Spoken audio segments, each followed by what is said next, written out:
Bienvenidos a una nueva clase de la Cátedra de Anatomía Descriptiva y Funcional de la Facultad de Educación Física.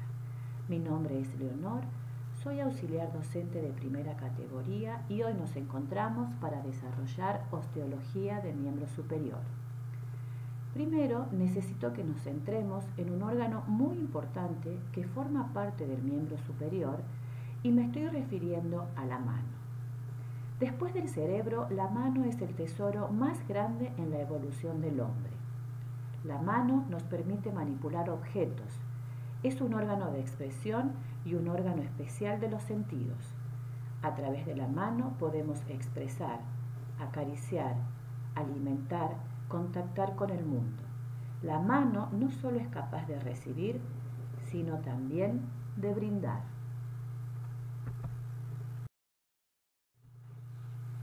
Antes de comenzar con miembro superior, quiero que nos familiaricemos con algunos términos específicos de anatomía que van a ser de utilidad durante todo el año, por lo que considero importante y les aconsejo que vayan armando su propio glosario. Esos términos son proximal, distal, medial, lateral. Si observamos a esta persona, ya estamos en condiciones de decir que se encuentra en posición anatómica, posición de referencia para todas las descripciones que hacemos en anatomía. Todo lo que se acerque o esté más cerca del tronco va a ser proximal y todo lo que se aleje o esté más lejos del tronco va a ser distal. Todo lo que se acerque a la línea media va a ser medial y todo lo que se aleje de esta línea media va a ser lateral. Ahora sí, manos a la obra.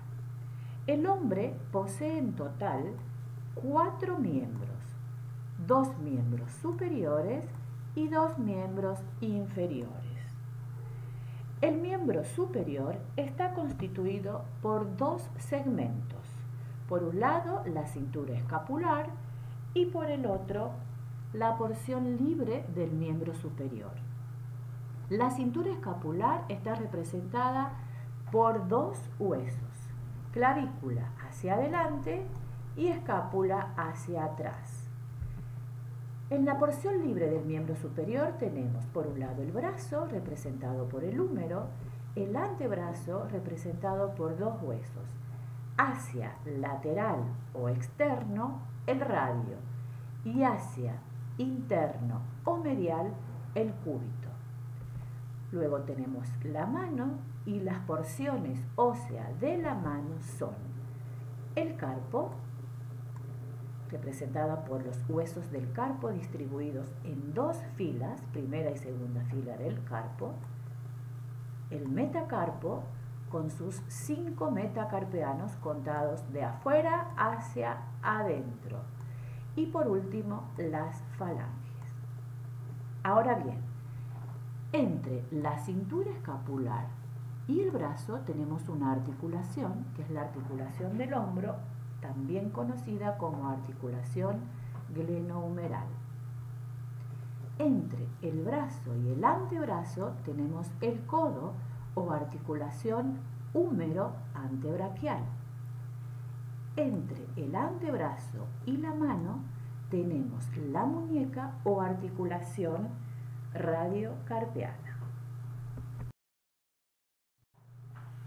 La clavícula es un hueso alargado que tiene forma de S itálica, y acá les hago más o menos así,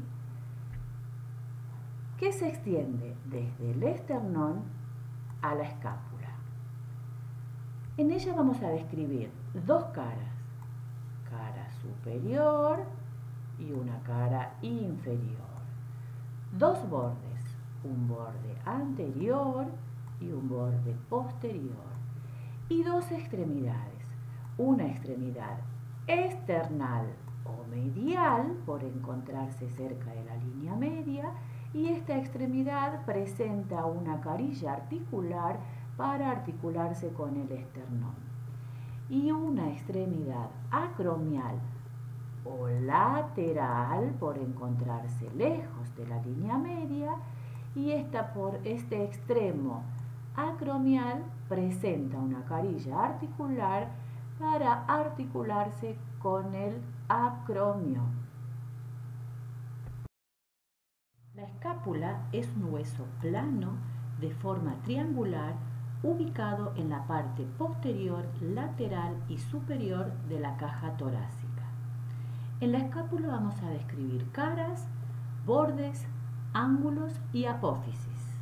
En esta vista anterior observamos la cara anterior, que es cóncava y que recibe el nombre también de fosa subescapular. En la vista posterior podemos observar la cara posterior, que está atravesada por esta saliencia ósea que se denomina espina de la escápula. Esta espina de la escápula divide a la escápula en dos fosas.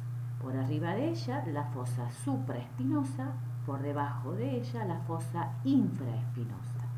Si nosotros seguimos a esta espina de la escápula hacia lateral, observamos que se convierte en una eminencia ósea con forma de paleta que recibe el nombre de acromión. Este acromión tiene aquí una superficie articular para la clavícula. Observamos también el borde medial o espinal, el borde superior o cervical, que termina en esta escotadura que se llama escotadura de la escápula, y el borde lateral o axilar. De la unión de dos bordes se van a formar los ángulos. Entonces aquí tenemos el ángulo superior, el ángulo inferior, y en esta vista lateral observamos mejor el ángulo lateral. En el ángulo lateral vamos a describir esta eminencia ósea que ya dijimos que se llama acromión, esta apófisis que se observa hacia anterior que se llama apófisis coracoides, y esta superficie articular con forma oval que recibe el nombre de cavidad glenoidea y que recibe a la cabeza del húmero en la articulación glenohumeral o articulación del hombro. Por debajo de la cavidad glenoidea tenemos el tubérculo infraglenoideo. El húmero es un hueso largo y, como todo hueso largo, presenta una diáfisis o cuerpo y dos extremidades o epífisis, la extremidad superior o epífisis proximal y la extremidad inferior o epífisis distal. En el cuerpo vamos a distinguir caras y bordes. Teniendo en cuenta que esto es lateral y esto es medial, podemos decir que toda esta porción sería la cara anterolateral. Y la cara anterolateral presenta en su parte media una impresión que se denomina V deltoidea. Todo este sector sería la cara anteromedial, y en la cara anteromedial observamos en su parte superior la porción distal de la corredera bicipital. Acá donde les marqué las epífisis es la cara posterior, y en esta cara se observa una depresión oblicua de arriba hacia abajo y de adentro hacia afuera, que acá les estoy dibujando, que recibe el nombre de canal de torsión o canal radial. Por este canal transcurre la arteria humeral y el nervio radial, y a su vez este canal de torsión o canal radial divide al hueso húmero en dos porciones, una porción hacia afuera y hacia arriba y otra porción hacia abajo y hacia adentro. En relación a los bordes tenemos, recordando que esto es lateral, toda esta porción sería el borde lateral hasta el final. Toda esta porción sería el borde medial hasta el final, y el que más nos interesa es el borde anterior, ya que se continúa a la tuberosidad mayor o troquíter forma el labio externo de la corredera bicipital, se dirige hacia abajo y en su parte inferior se bifurca o se abre en dos caminos, delimitando lo que vamos a ver más adelante, la fosa coronoidea.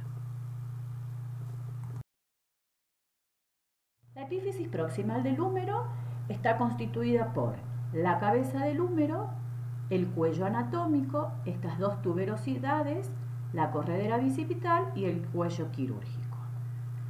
La cabeza del húmero, que sería toda esta porción, representa un tercio de esfera, o sea, tiene forma redondeada y representa, como les estoy haciendo acá, un tercio de esfera. La cabeza del húmero forma parte de la articulación glenohumeral.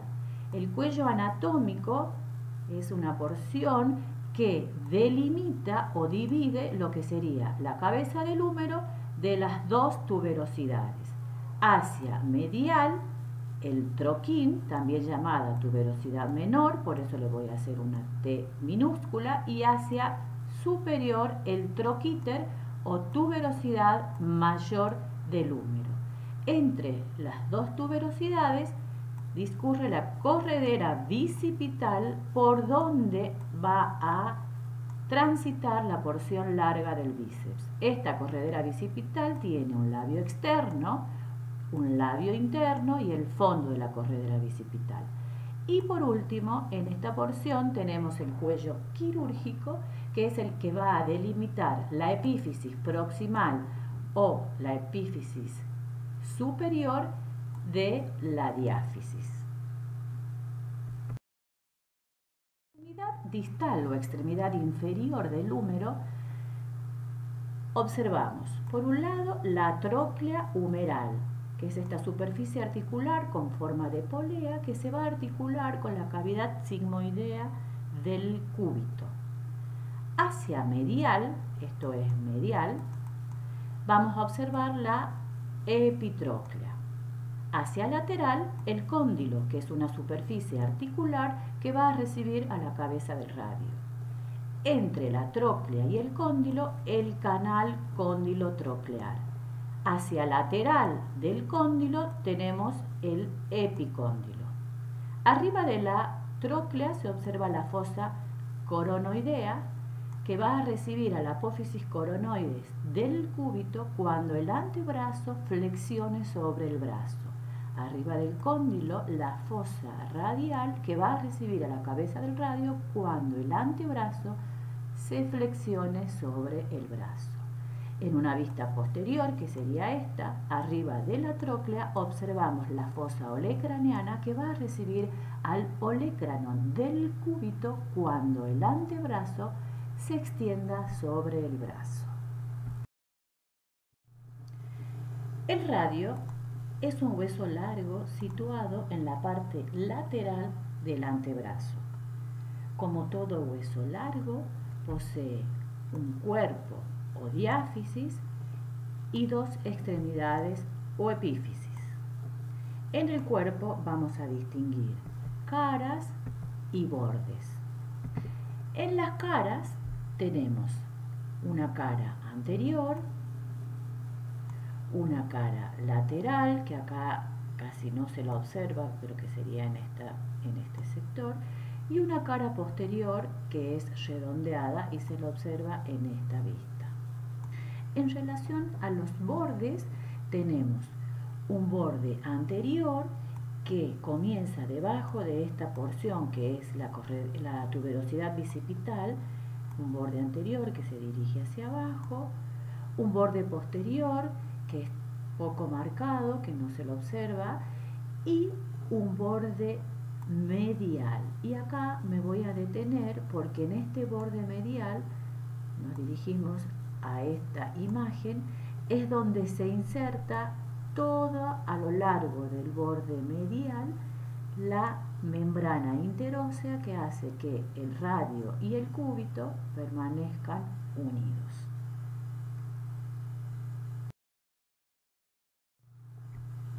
En la extremidad superior vamos a distinguir la cabeza del radio, el cuello y la tuberosidad bicipital. La cabeza del radio se articula con el cóndilo humeral, en lo que ya conocemos como la articulación del codo, y hacia medial se articula con el cúbito. Y esta articulación se denomina articulación radiocubital superior. En la extremidad inferior distinguimos esta saliente ósea que se denomina apófisis estiloides y se la observa hacia lateral. Esto es lateral y esto es medial. Entonces esta sería la apófisis estiloide. Hacia medial sería esta porcioncita. Se observa una superficie articular que se va a articular con el cúbito. Y hacia inferior, que se observa acá, dos superficies articulares que se van a articular con dos huesos del carpo. El cúbito es un hueso largo ubicado en la parte medial o interna del antebrazo. Como todo hueso largo, distinguimos en él un cuerpo o diáfisis y dos extremidades o epífisis, la extremidad proximal y la extremidad distal. En el cuerpo vamos a describir caras y bordes. Tenemos tres caras, una cara anterior, una cara posterior y una cara medial. Y de los bordes son el borde anterior, el borde posterior y el borde interóseo o externo, que es el que más nos interesa a nosotros, que sería este que está acá, ya que es de donde se desprende la membrana interósea que lo mantiene unido con el radio.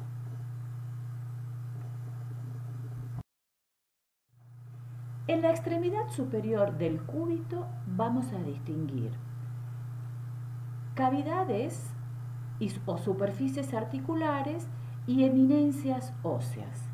Vamos a comenzar con las eminencias óseas. Tenemos en esta vista posterior el olecranon, que acá también se observa el olecranon con el pico del olecranon, que ya habíamos dicho que es el que va a contactar acá en el húmero cuando el antebrazo se extienda sobre el brazo en la fosa olecraneana.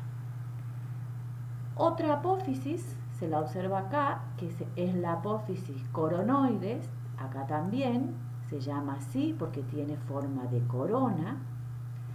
Y esta apófisis coronoides es la que contacta en el húmero, acá en la fosa coronoidea, cuando el antebrazo se flexiona sobre el brazo. Después distinguimos la cavidad sigmoidea mayor, que acá también la podemos observar, que sería todo este sector, cavidad sigmoidea mayor, que es la que va a contactar con la tróclea humeral, en la articulación húmero antebraquial o húmero cubital. Y por último, la cavidad sigmoidea menor, que se articula con el radio en la articulación radiocubital superior. En la extremidad inferior distinguimos la apófisis estiloides, que la vemos en estos dos lugares y que la vemos acá también, y la cabeza del cúbito. La cabeza del cúbito es la que se va a articular con el radio en la articulación radiocubital inferior. La mano está constituida en su totalidad por 27 huesos, o sea que la mano ósea son 27 huesos distribuidos en tres porciones. En primera instancia, los huesos del carpo, que son estos y que ya están marcados aquí. Los huesos del carpo son 8 huesos cortos distribuidos en dos filas. La primera fila se llama fila proximal y está constituido por el hueso escafoide, semilunar, piramidal y acá como un sombrerito el pisiforme. En la segunda fila, trapecio, trapezoide, hueso grande y hueso ganchoso. Y acá les hago la aclaración que teniendo en cuenta que esto es el radio, esto es lateral y esto es medial. Lo mismo acá, esto es lateral y esto es medial. Entonces puedo describir la segunda porción de la mano, que eso es el metacarpo, que está constituido por los 5 metacarpeanos que contados de afuera hacia adentro son el primer metacarpeano, segundo metacarpeano, tercer metacarpeano, cuarto metacarpeano y quinto metacarpeano. Y por último tenemos las falanges, que son del segundo dedo al quinto 3 falanges, proximal, medial y distal. Y en el dedo, primer dedo, que es el dedo pulgar, tenemos falange proximal y falange distal. Y de esta manera queda constituida la mano ósea. Hasta aquí llegamos con osteología de miembro superior.